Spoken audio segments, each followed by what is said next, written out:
What is going on, everybody? It's Alex coming back with another video, and today we are back for round 2 of 3 of this mock draft. So, getting some initial reviews. We got some. I mean, obviously, everybody is going to have their own opinions on things. Glad that some of my picks have been actually like pretty pleasing to some people. I thought that I might get pushed back on the Ikem Ekwonu thing. Haven't gotten that yet. Obviously, still thinking about this Jacoby Dean pick. The more I see Davion Taylor play, the more I kind of agree with you guys that maybe trading back later and getting a guy like Brandon Smith would be a better fit. Obviously, we have time to adjust and do all that stuff. That's why we do it every week, because we get to see how these guys develop. We get to look back on how we used to draft, and we get to see how we get better. So let's kick it off. Number 33, the Leones are back on the board. We got y'all a nice ass receiver right there in Treylon Burks. I'm surprised Drake London's still on the board. That is a big shocker to me. Obviously, we're not going to be picking two wide receivers back to back. That just doesn't make any sense. Want to take a look at the corners because Roger McCreary apparently has been playing extremely well. Some people are saying better than the top guys. I don't agree with that. However, I do know he's a very talented cornerback. I will be looking at the linebackers, though. Christian Harris is one of the top potential prospects at that position. Brandon Smith is a nasty ass dude, though.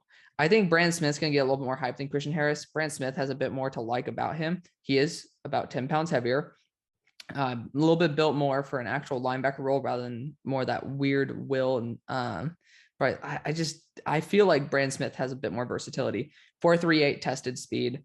Penn State linebackers, they know what they're doing there, and pretty damn solid in coverage as well. Christian Harris has these big lapses in play that scared the living hell out of me.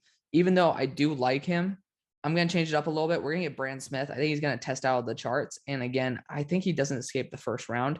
I don't think he's a top 32 guy to me, but I think after testing, a lot of teams will really, really like him.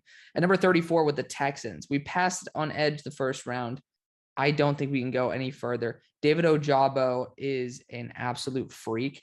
That being said, I mean, I do know that you guys like a bigger edge. So it's tough for me to want to go David Ojabo because I do want him to be gone. He deserves to be taken. Still, I don't know if the Texans will exactly want that. And especially with a high-end wide receiver like Drake London still on the board, I am going to be taking a bit of a risk here and go Drake London. He's probably the best wide receiver right now coming out of the draft. I feel even like Garrett Wilson will have a little bit of an adjustment period. Drake London will probably be the best day one. And this team having two twin towers in Drake London and Nico Collins, that is going to be a very, very nasty pairing there. So I like that, especially if Brandon Cook stays there. You might have one of the better complete receiving cores in the NFL just like that. Number 35 with the Jaguars. This is where we're either going to look at a tackle like Nicholas Petit-Frere or Sean Ryan, or we're going to go edge here, which there's so many damn good edges. I'm going to pass on the edge route just because I know there's a big drop off. Nicholas Petit-Frere can play a left or right tackle. I don't think you need him to play right tackle. However, he still can. And this team desperately needs some extra tackle support. So I like it. Nicholas Petit-Frere, I'm perfectly fine taking him in the first round, but he goes here. Big, big addition to this team. At number 36 with Washington, you guys are running to the bank because you guys are getting Sean Ryan, scoring him right there, taking him away from a lot of teams that are desperate for a high-end quarterback or high-end tackle. Sorry. Number 37 with the good old Dolphins. This is where I would have taken Drake London. That's not the case anymore. I'm looking at David Ojabo as somebody who can play off the edge, more that like linebacker. And like, dude, he is so good. I thought, the reason I haven't been drafting David Ojabo is for some reason in my mind, I thought he was a redshirt senior. He's a redshirt sophomore. Jeez, dude. This guy's like, for a redshirt sophomore, that's ridiculous. He deserves a lot more hype. I, for some reason, just totally blanked on the fact that he was not one. Unfortunately, we have seen a bit of a fall. Did I just mess up on where he's at? But because I'm looking for my guy out of Georgia, that is not Trevon Walker or Nolan Smith. Obviously, he's going through a sexual assault case right now. But I'm surprised to see Adam Anderson not here right now. That is a big shocker to me. Yeah, he's falling down to 420. I think that if that case does go through, he's not going to be taken probably day one or day two, even though his talent is heads and above worth that. David Ojabo kind of took his place in that role. However, we are actually going to be going with a linebacker, Christian Harris. Again, there's a huge drop off in linebackers after this. So you're going to take the guy who has a lot of potential, Christian Harris out of Alabama. He's probably not ready right now, but hell, if you get to have that as a tool to work with Brian Flores, I think that you can be pretty happy with it. So next with the Eagles, I am happy to say that a guy who I really like is still here, Jaquan Brisker. That's going to be an amazing pick. I just want to make sure that we're not passing on anybody crazy. I would say Thayer Mumford would be interesting. You guys just signed Dallas Goedert to a crazy deal today to, I think it was like 4 years, 58 million. That's in my mind ridiculous. I did not think he was worth that much. However, that kind of proves that you're not going to be re-signing Nelson or Smith. Just unfortunately, you diverted a shit ton of funds that way. So we're going to be picking up Jaquan Brisker out of Penn State. It's so fun. I love Jaquan Brisker on this team. Yeah, he is a badass enforcer. I think he's an amazing replacement for Anthony Harris. And you guys have had a pretty kick-ass draft. Even if we traded back and got Brandon Smith, that might have been even better. Like, let's just say we acquired another first-round pick. That would be legitimately perfect. We're getting pretty close to perfection here. Each draft, I have a certain team or teams that I draft really well for. And this year, I feel like I have the Eagles figured out, mainly because you have 3 first-round picks. But just in general, like certain teams I can usually fire off on. I'm pretty happy with what I do for the Eagles. For the Bears, unfortunately, we have lost out on a lot of the tackle prospects. I wouldn't go Thayer Mumford. Daniel Faalele is the next guy. But we do need a true number 1 wide receiver, and George Pickens is an amazing, amazing addition to this team. I like Jameson Williams more, but you're looking to replace Allen Robinson. That's the guy you do it with. So George Pickens out of Georgia, lock him up. Number 40 with the good old Vikings. So I'm definitely looking at a free safety here. Jalen Catalon is an absolute beast. However, I think they're going to like Brandon Joseph a little bit more. He is up in that Minnesota territory. You know, Northwestern is up in the upper Midwest. So he's going to be selected there. Again, if he loses that weight and goes back to the way he was playing in 2020, this dude is going to be the steal of the draft. So really big fan of Brandon Joseph here. He has his potential is great. It's unbelievable. With the Jets, we're going David Ojabo here. So he went number 10 in the ESPN mock. He's not doing that this one, but he's still going to the same team. David Ojabo going to the Jets as a redshirt sophomore. That's absolutely ridiculous how he's playing. I just thought he was a redshirt senior transfer. I don't know why, just popped in my head that way, but hell, he is an amazing prospect. I would never complain about taking him here at 41. I might even say he's worth a top 20 pick. Number 42 with the Giants. I don't know what's up with Michigan, by the way. They've been producing some high-end pass rushers. This is a good spot, honestly, to trade back or get a tight end. I do like the idea of Jeremy Ruckert on this team. Personally, I think that we could trade back. I don't see many teams going after a tight end. You could see maybe the Bengals doing it. I'm just not that sure. We still have quarterbacks on the board. You still have Desmond Ridder and Carson Strong, and there are teams that will probably be looking for the one. That is one position that people could trade up for. Wide receiver wise, there's still Jameson Williams on the board, who I have as a first round guy. Definitely. He's top 32 on my board for sure. So looking at a team that could want that, I'm looking at the Colts here. The Colts definitely need an actual wide receiver. And it's hard to find somebody. I mean, John Mechie he'd be a good 3rd round target for you guys. I hate the fact that you guys keep moving down because it's not as easy to be able to fill in those high-end positions of need. There's no Martin Emerson on the board too, right? Yeah. So honestly, we're going to do a calculated trade back. I'm going to have the Niners try to jump the Seahawks for Martin Emerson. I think you guys will like that as well. So Niners are going to be moving up again. The Seahawks, I would definitely take Martin Emerson for. So this actually makes sense. And we're going to toss the 7th round pick in here because we don't have a 7th. And that helps out both teams. So the Giants are going to accept that offer, move back a couple spots, get the guy they're going to get anyways. Martin Emerson out of Mississippi State. Lock it in. With the Falcons, man, I want to get Jameson Williams. Not going to do it this draft, but please let me know what y'all think down in the comment section below because I know you guys need edge rusher. The defense is a big issue. Drake Jackson, you guys have known it. We've been doing this train for a while now, going back with the same old equation. This edge class is freaking ridiculous.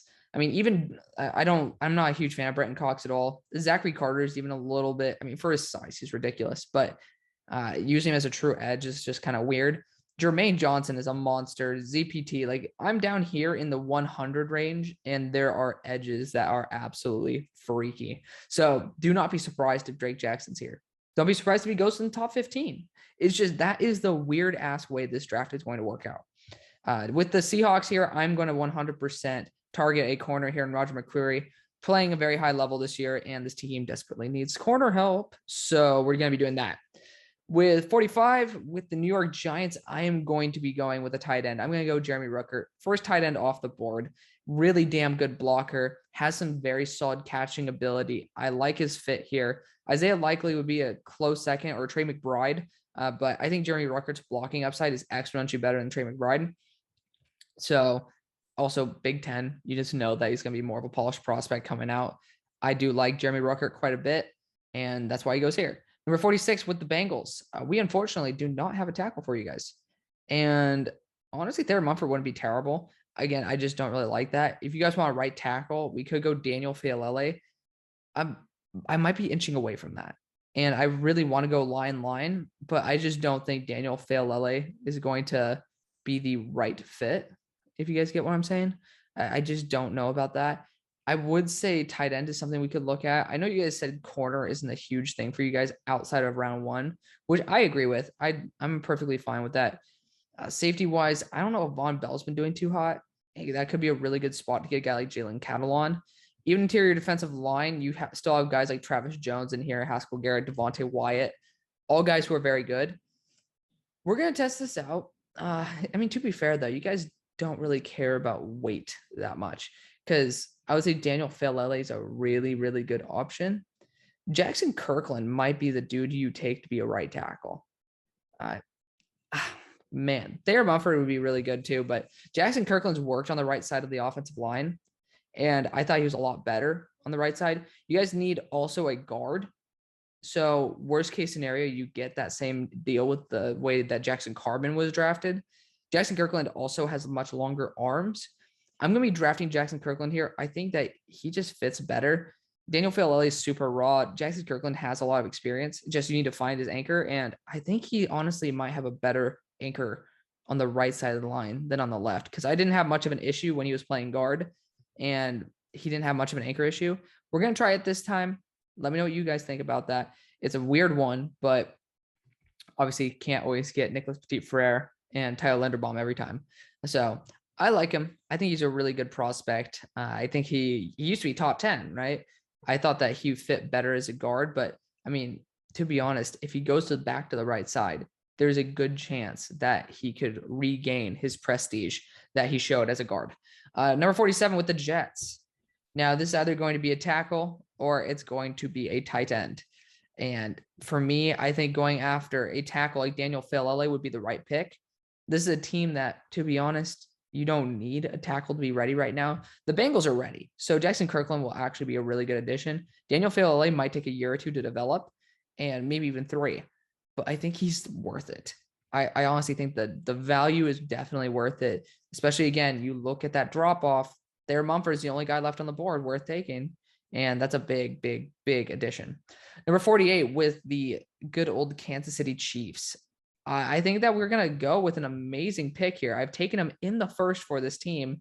Zach Harrison, a bigger edge, lots of athleticism. If you get him to shave down a little bit of weight too, he's going to be a very nasty defender. So big fan of him. Zach Harrison is an absolute monster. Going on to the Browns at 49, already got Garrett Wilson. I absolutely love that pick.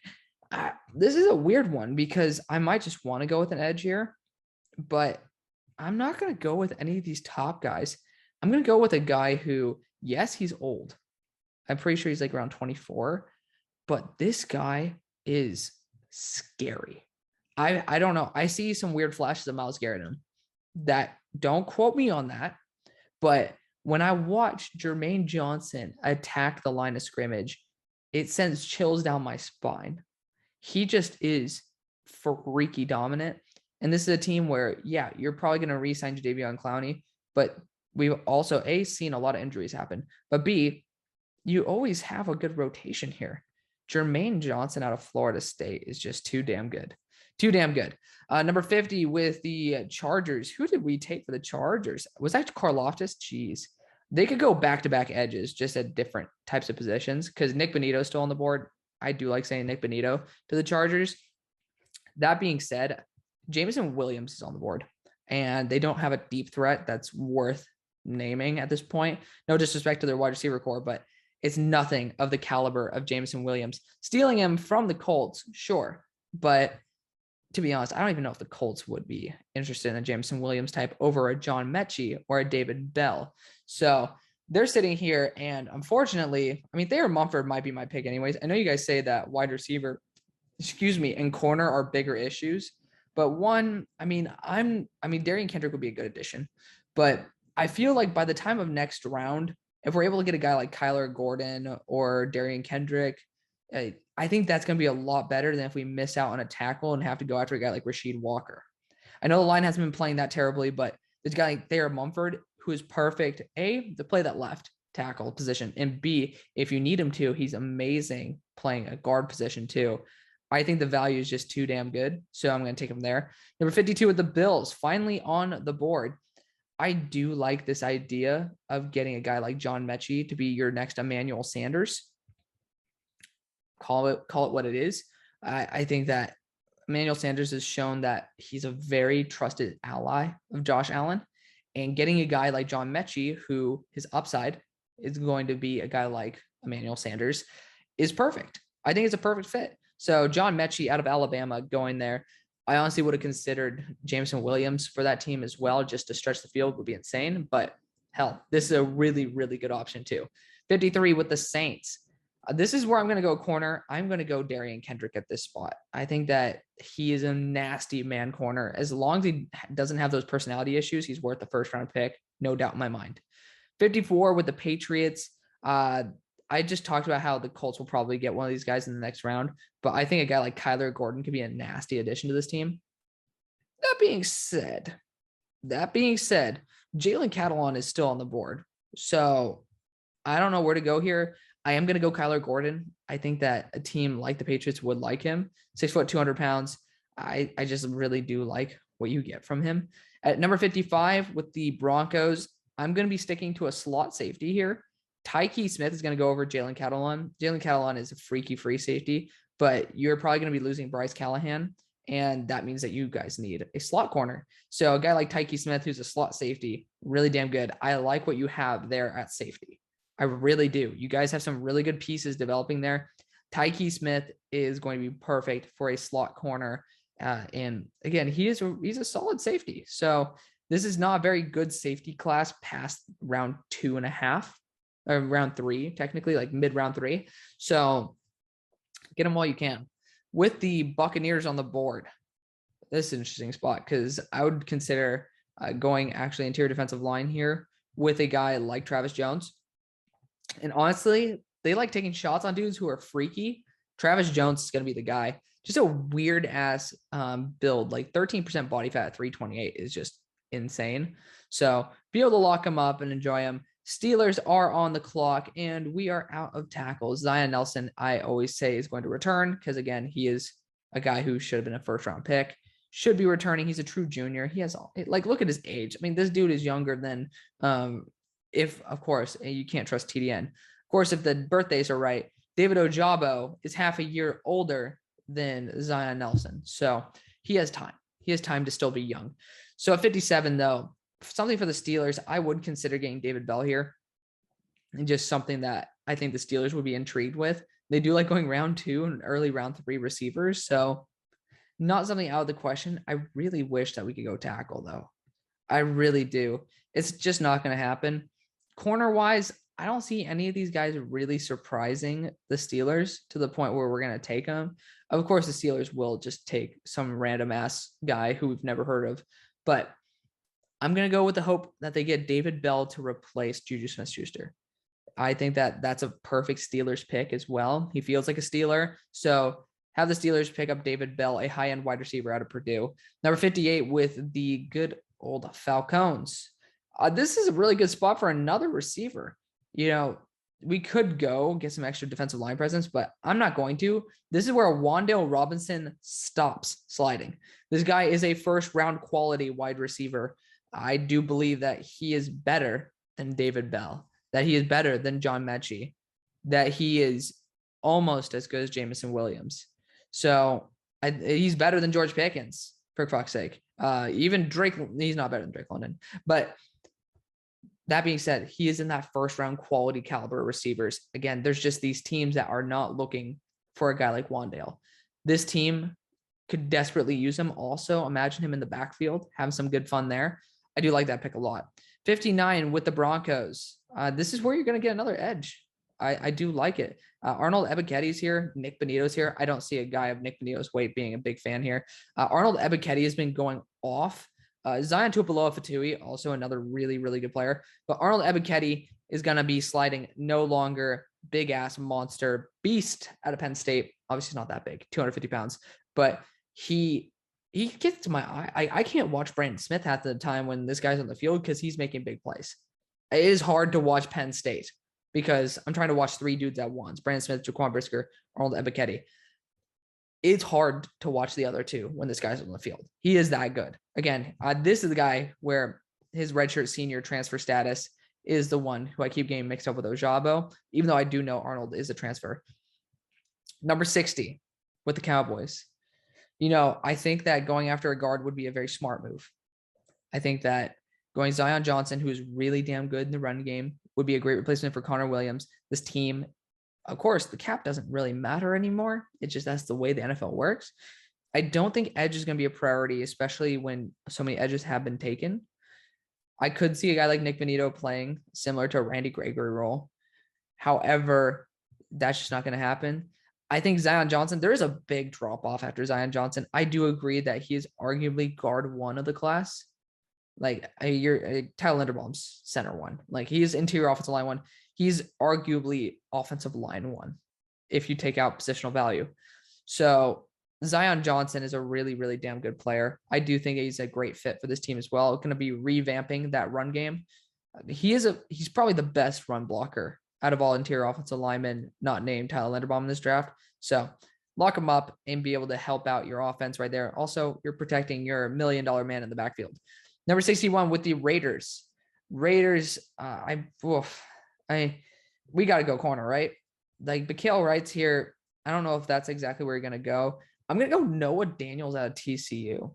He's had injury history, but man, this guy's a very talented ass corner. And again, it's the Raiders. You could pick any corner. You could pick freaking Tyreek Stevenson from Miami, and then it would make sense because it's the Raiders.